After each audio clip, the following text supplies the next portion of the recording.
I'm one of the occupational therapists that work here in Reston in our NICU. And today I'm just going to go over some just therapeutic management of our low birth weight babies and some micro preemies.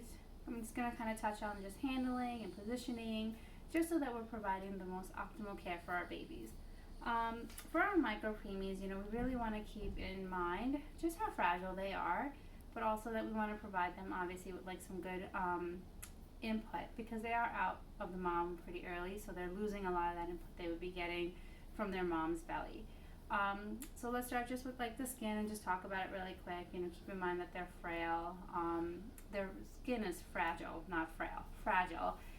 So we want to make sure that when we're touching our babies that we are pretty much like doing more of like an on-off. We're not like in there doing a lot of like sheer kind of touches.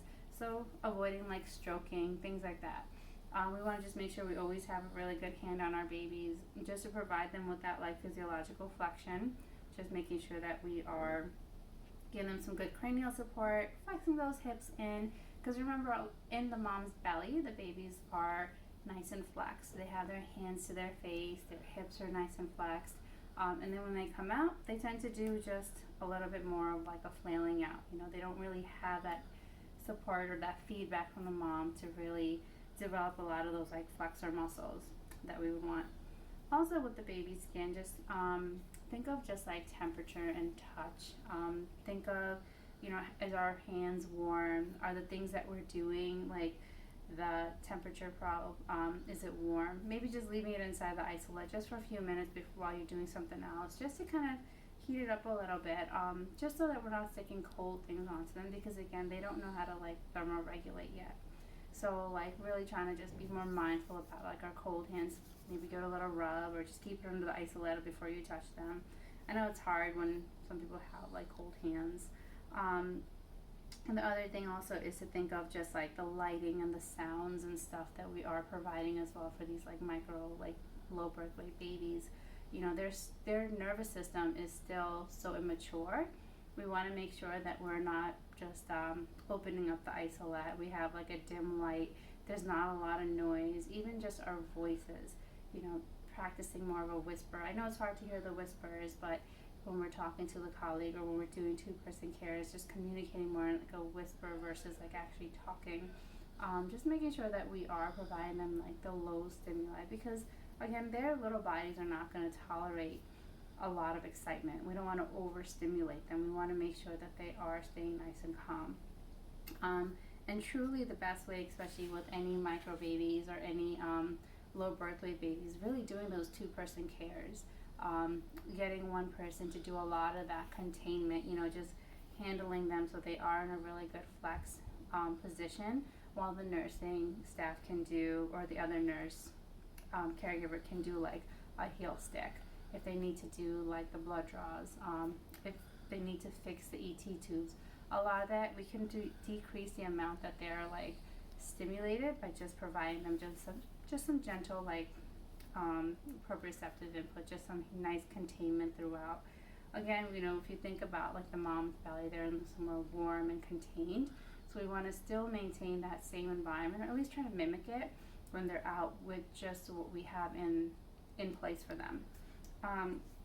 So we want to be careful from that 24 to 28 weeks, just with their skin, the amount of input we're providing them, because even at like that 28 week stage is when like a lot of like neuronal maturation occurs. It's when like the brain is taking in a lot of input and like trying to figure out like how to behave and how to react to things. So like really being mindful that like what we're providing them really does affect them like in the long run. Okay, so two-person cares. I would also encourage a lot of kangaroo care. I know it's hard when they're this little, but like really we do have like the positioners to help them. If we put them into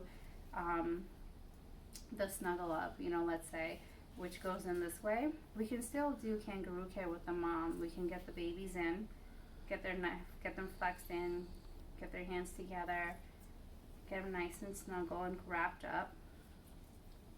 We don't want to provide a lot of we don't want to do anything overstimulating, but we can still transfer them from here to the mom, just like this. We can unwrap everything and still transfer them.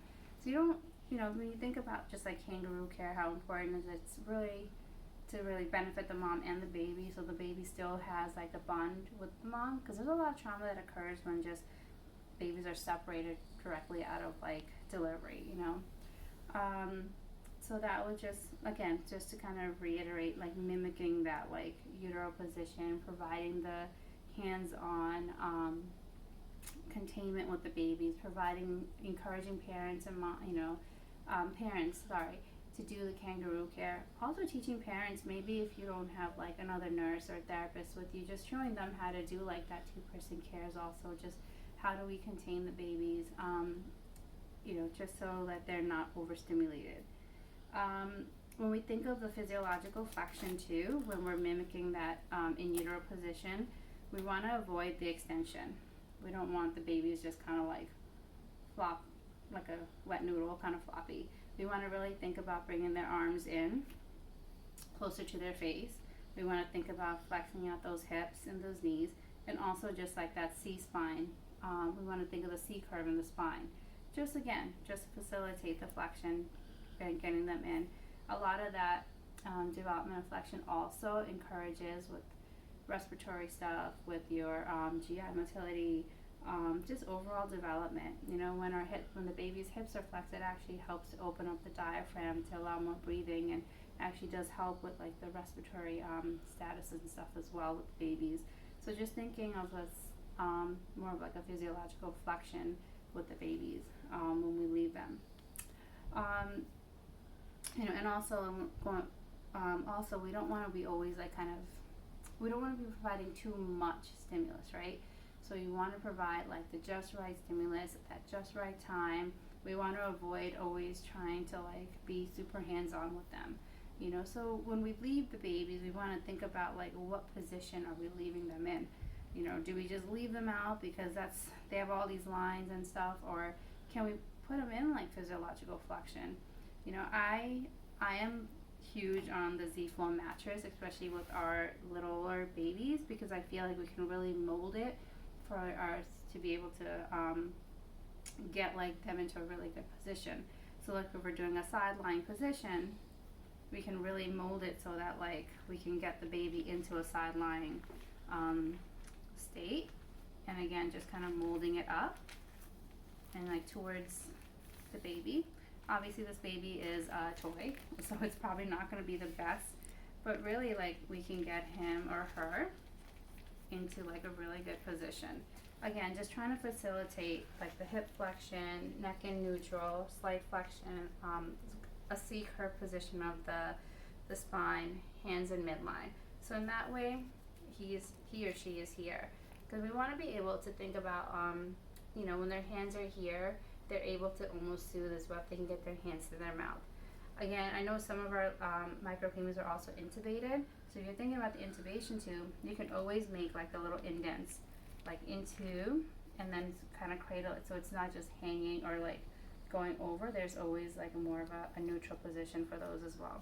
Same thing with like your lines and stuff. Position your baby based on where your lines are, making sure it is open and it is flowing. Okay. So again, like if we can position them in a flex position, this is where they would be the most comfortable, or it'd be the most calm. Maybe we can minimize the amount of times we're like in and out of the isolette, so that again, like they are able to rest and sleep and mature as they are growing as they are growing outside that mom's belly. Okay. So I hope this helped. All right.